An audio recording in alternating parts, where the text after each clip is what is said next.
इस वीडियो में हम लोग जो ग्रेडियंट ऑपरेटर है उसकी ज्योमेट्रिकल इंटरप्रिटेशन के बारे में बात करेंगे, लेवल सरफेस के बारे में बात करेंगे। तो जो फर्स्ट डेफिनेशन है that is the level surface.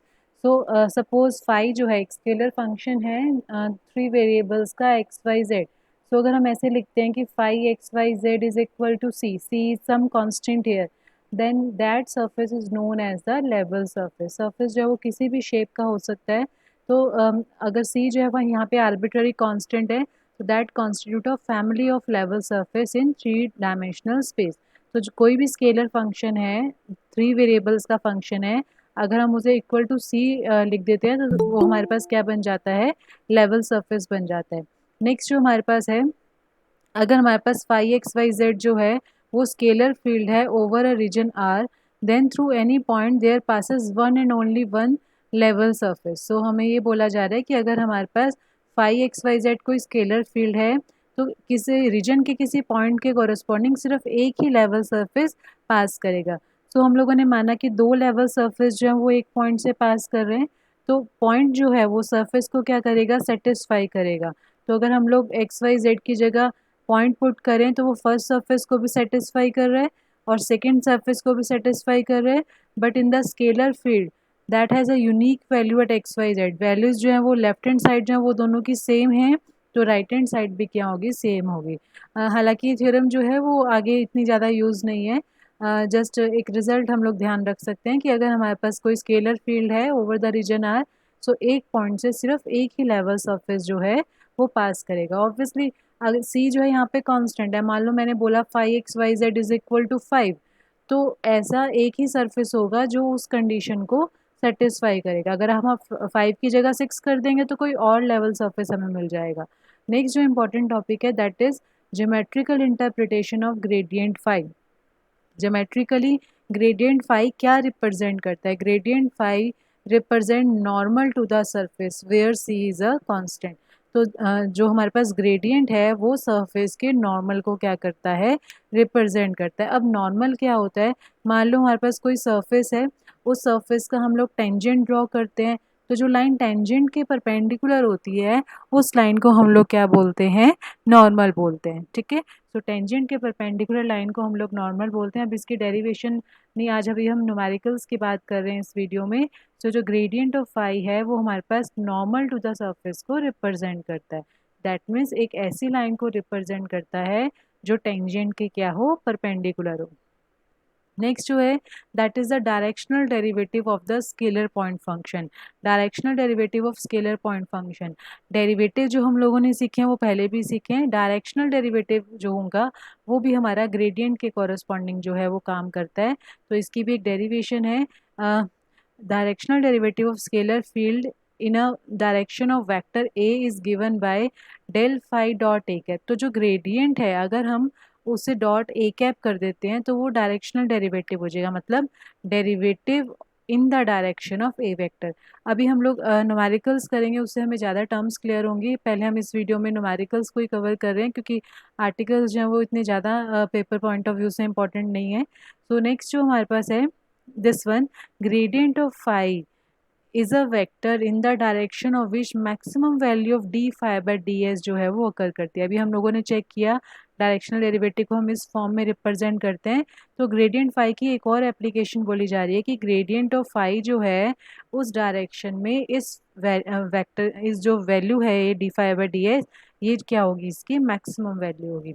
तो न्यूमेरिकल्स में इसका क्या यूज़ है उसके लिए हम यहाँ पे एक समरी है, ये मेन पॉइंट्स हैं, जो ये मेन पॉइंट्स हमारे अभी न्यूमेरिकल्स में यूज़ होने वाले हैं। जैसे मैंने बोला कि इसके आर्टिकल्स इतने इंपॉर्टेंट नहीं है, न्यूमेरिकल्स के आने के ज़्यादा चांसेस रहते हैं। सो फर्स्ट जो हमारे पास है gradient of phi is normal to the surface, जो मैंने आपको फर्स्ट प्रॉपर्टी बताई है कि ग्रेडियंट ऑफ फाई ज्योमेट्रिकली क्या रिप्रेजेंट करता है, सरफेस के नॉर्मल को एट द पॉइंट। अगर हम ग्रेडियंट ऑफ फाई की बात करें वो हमारा d phi by d n dot n cap होगा। N cap is the unit normal to the surface. First third और फोर्थ प्रॉपर्टी का ज़्यादा यूज़ है न्यूमेरिकल्स में।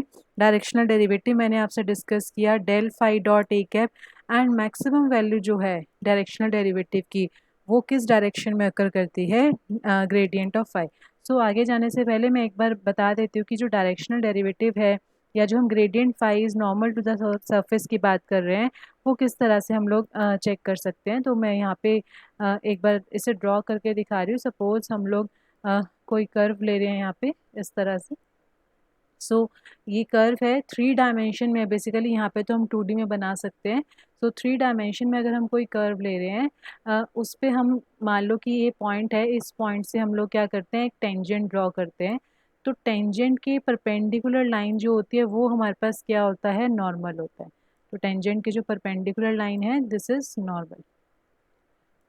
टेंजेंट की जो परपेंडिकुलर लाइन है this vector, this is the gradient phi.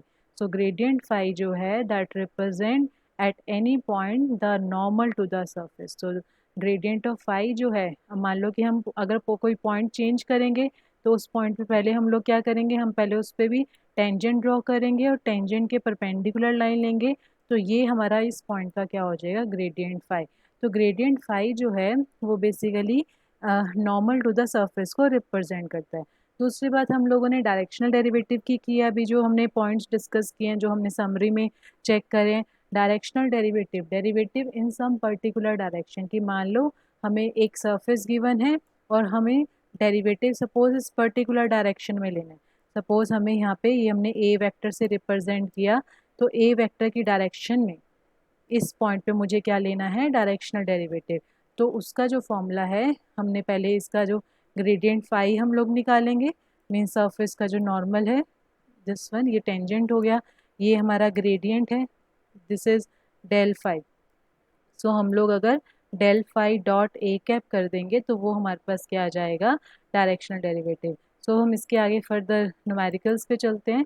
Numericals से हमें क्लियर होगा कि जो ये प्रॉपर्टीज़ हैं वो हम लोग कैसे अप्लाई कर सकते हैं। हम लोग न्यूमेरिकल्स इसके स्टार्ट करेंगे। जो फर्स्ट न्यूमेरिकल हमारे पास है दिस वन, उसके बाद मैं टेंजेंट एंड नॉर्मल पे आती हूँ। पहले हम लोग इसी के क्वेश्चंस करते हैं। जैसे कि हमें यहाँ पे बोला हुआ है find the directional derivative, find the directional derivative of phi at the point 1 - 2 1 in the direction of this. अब देखो, हमें डेरिवेटिव अगर सिर्फ निकालने को बोलते तो फिर तो हम सिंपल ही डेरिवेटिव निकालते विद रिस्पेक्ट टू एक्स या with respect to Y.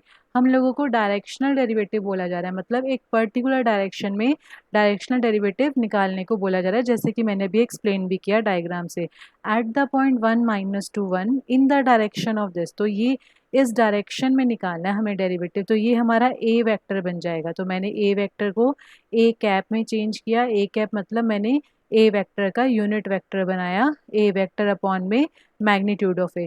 Gradient of phi मैंने फाइंड आउट किया, दिस वन पॉइंट इसमें फाइंड आउट पुट किया ग्रेडियंट ऑफ फाई में, एंड फिर जैसा मैंने अभी सिखाया भी है डायग्राम से, gradient of phi dot A cap.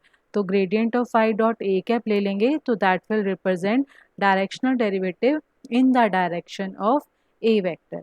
तो इस तरह से हमारा ये थर्ड न्यूमेरिकल हो गया। उसके बाद जैसे अब यहाँ पर फोर्थ एग्जाम्पल है, in what direction from the point 1 1 - 1 the directional derivative is maximum.